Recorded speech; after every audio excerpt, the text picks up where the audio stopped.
Namo Sang Hyang Adi Budaya, Namo Buddhaya. Romo, Ramani, saudara-saudari sedama yang berbahagia. Pada hari ini, pada kesempatan ini, saya mau mencoba untuk sharing dhamma mengenai tingkat-tingkat kesucian umat Buddha dan persyaratannya. Di kala Sang Buddha masih hidup, kita membaca buku sejarah. Sang Buddha tiba pada suatu tempat, sekian orang mencapai arahat. Khotbah di tempat lain, ratusan orang yang mendengar khotbah, ratusan orang yang mencapai arahat. Kalau ditanya pada zaman sekarang, apakah ada arahat di dunia? Tentu sangat sulit. Namun demikian, di dalam kitab suci agama Buddha, di Tipitaka, terdapat syarat-syarat bagaimana seseorang mencapai tingkat kesucian itu. Tingkat kesucian itu, kalau kita baca Sanghanusati, tentu ada 4, yaitu Sotapanna, Sakadagami, Anagami, Arahat. Bagaimana syarat-syarat tersebut? Kita melalui syarat-syarat tersebut bisa mencoba nilai untuk diri sendiri apabila kita jujur, apabila kita jernih dalam memperhatikan kemajuan batin kita. Di dalam Samjojana 10 belenggu, terdapat 10 syarat belenggu yang harus dihapus agar seseorang bisa mencapai tingkat arahat. Kita mulai dengan yang paling rendah, yaitu Sotapanna. Bilakah seseorang bisa dikatakan mencapai tingkat Sotapanna? Ada 3 belenggu yang harus diatasi.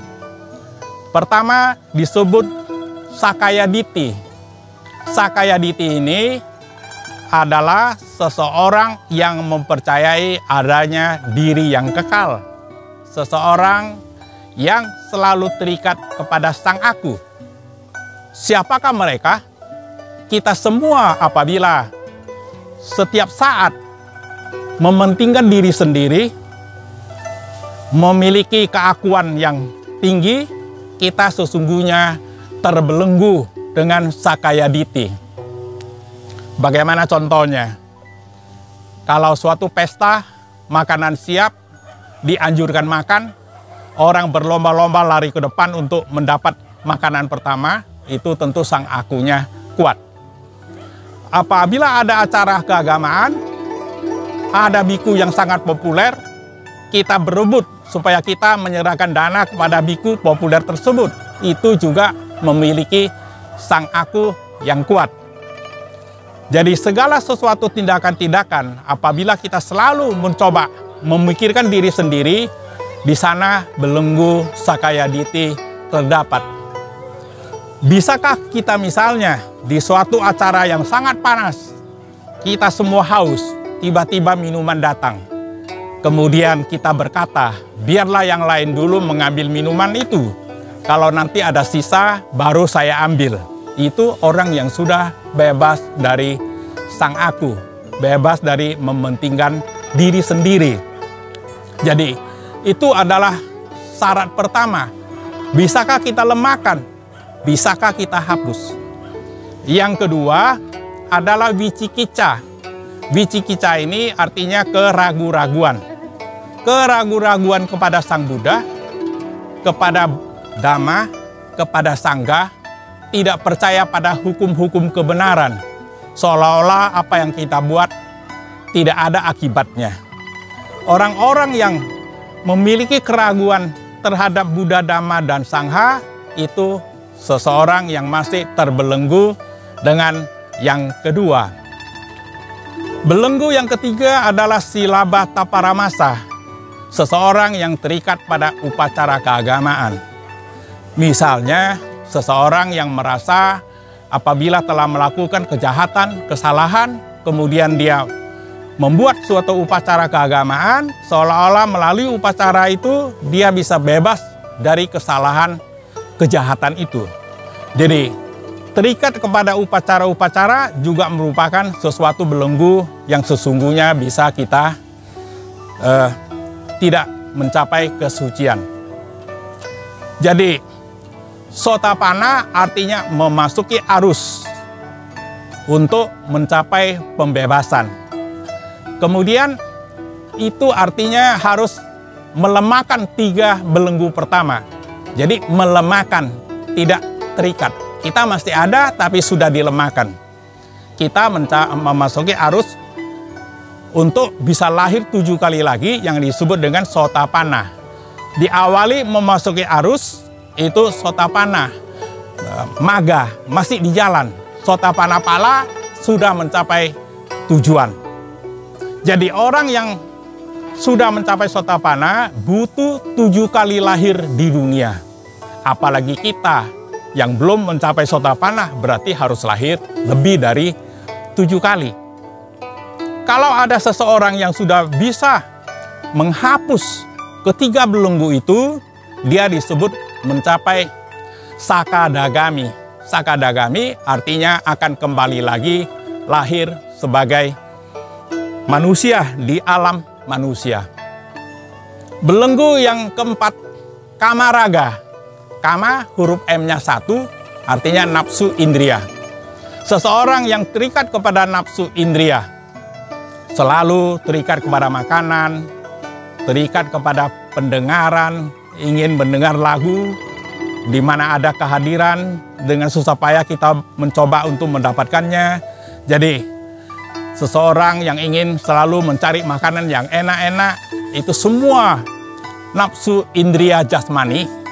Apabila seseorang bisa menghapus kamaraga ini, yaitu keterikatan kepada nafsu jasmani, adalah belenggu yang keempat. Yang kelima adalah patiga. Patiga itu artinya adalah kebencian, dendam. Itu apabila bisa kita hapus. Maka apabila kita bisa menghapus belenggu 1 sampai 5, seseorang dikatakan telah mencapai anagami. Anagami ini tak butuh lagi lahir di alam manusia. Dia akan lahir di 5 alam Brahma yang tinggi, di atas alam surga. Jadi, sisa 5 belenggu yang berikut, yaitu pertama, rupa raga, keinginan hidup dengan memiliki badan jasmani. Kemudian yang berikutnya adalah arupa raga, keinginan hidup tanpa memiliki jasmani, yaitu 4 alam Brahma yang paling tinggi dari 31 alam kehidupan. Kemudian yang berikut, yaitu yang ketujuh, itu disebut dengan mana. Mana itu artinya kesombongan, tinggi hati, angkuh. Kita kiranya bisa mengerti bagaimana seseorang yang sombong, yang angkuh, yang tinggi hati, sifat-sifat itu. Kemudian yang berikutnya itu adalah udaca. Udaca itu adalah keraguan-raguan. Seseorang bisa saja suatu ketika timbul keraguan-raguannya. Misalnya menghadapi suatu masalah yang berat, dia kemudian menjadi ragu terhadap Buddha, Dhamma, dan Sangha. Maka itu artinya timbul keraguan-raguan. Kemudian yang terakhir, yang ke-10 adalah awija, kegelapan batin. Tidak mengerti hukum-hukum kebenaran sehingga melakukan hal-hal yang tidak baik. Romo, Ramani, Bapak Ibu, Saudara-saudara Sudama, dalam Paticcasamuppada yang pertama adalah awija. Awija itu kegelapan batin. Jadi kalau ditanya, mengapa kita lahir? Mengapa kita meninggal? Jadi sesungguhnya orang meninggal itu bukan karena COVID-19, bukan karena usia tua, bukan karena sakit, bukan karena kecelakaan. Seseorang itu meninggal karena dilahirkan. Oleh karena itu, kalau kita tidak ingin meninggal, tentu kita tidak boleh lahir. Pertanyaannya, mengapa kita lahir? Jawabannya adalah karena pada kelahiran yang lalu kita tidak mencapai pembebasan. Itulah mencapai pembebasan adalah tujuan umat Buddha yang terakhir pada suatu ketika. Semoga kita bisa mencapai pembebasan. Bagaimana uraiannya? Awija kegelapan batin itu. Pada kelahiran yang lalu terjadi awija itu, dengan kegelapan batin, orang kemudian berbuat jahat. Karena berbuat jahat, karma mengikatnya, tak bisa bebas. Kemudian orang juga berbuat baik. Tetapi berbuat baik itu, dia memiliki suatu harapan. Semoga di hari tuanya dia menjadi sehat, kaya, atau semoga nanti bisa lahir di surga. Apakah perbuatan baik dengan harapan itu bisa tercapai? Sesuai hukum karma tentu bisa tercapai, tapi tentu harus lahir lagi. Oleh karena itu, karena awija, kita membuat perbuatan-perbuatan yang mengikat, sehingga akibatnya kita tidak bisa untuk mencapai pembebasan, untuk tidak lahir lagi.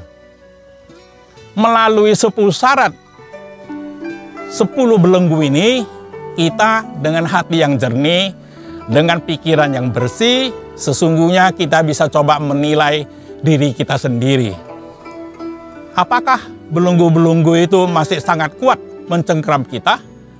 Itulah yang harus kita usahakan dalam hidup ini untuk mencoba melemahkan, kalau bisa tentu menghapus. Itu yang kita harapkan. Semoga pada suatu ketika, di suatu kelahiran, kita bisa mencapai pembebasan, sehingga kita tidak membutuhkan kelahiran lagi. Semoga Romo, Ramani, Bapak Ibu, saudara-saudari sekalian untuk terus berusaha. Tetapi tentu itu bukan tujuan utama dalam hidup ini. Tujuan utama dalam hidup ini tentu harus bisa hidup tenang, hidup bahagia pada dewasa ini, pada hari ini, pada saat ini, pada detik ini. Bukan menanti hari esok, bukan menanti hari tua, bukan menanti kelahiran yang akan datang. Itu adalah tujuan hidup jangka panjang, sehingga suatu ketika kita tidak butuh kelahiran lagi dan kita mencapai pembebasan, seseorang yang kemudian tidak dibutuhkan kelahiran lagi karena roda kelahiran sudah berakhir, karena syarat untuk bisa lahir sudah dihapus. Itulah tujuan umat Buddha pada umumnya, sesuai dengan keyakinan umat Buddha, di mana kita mencoba menempuhnya di dalam kehidupan ini. Semoga kita semuanya bisa hidup bahagia, bisa mencoba selangkah demi selangkah, sehingga akhirnya kita mencapai pembebasan pada suatu kehidupan kita.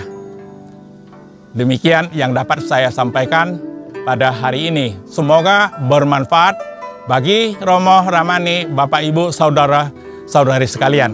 Sabah Satu Bhavantu Sukhitata. Semoga semua makhluk hidup berbahagia. Sadu, sadu, sadu.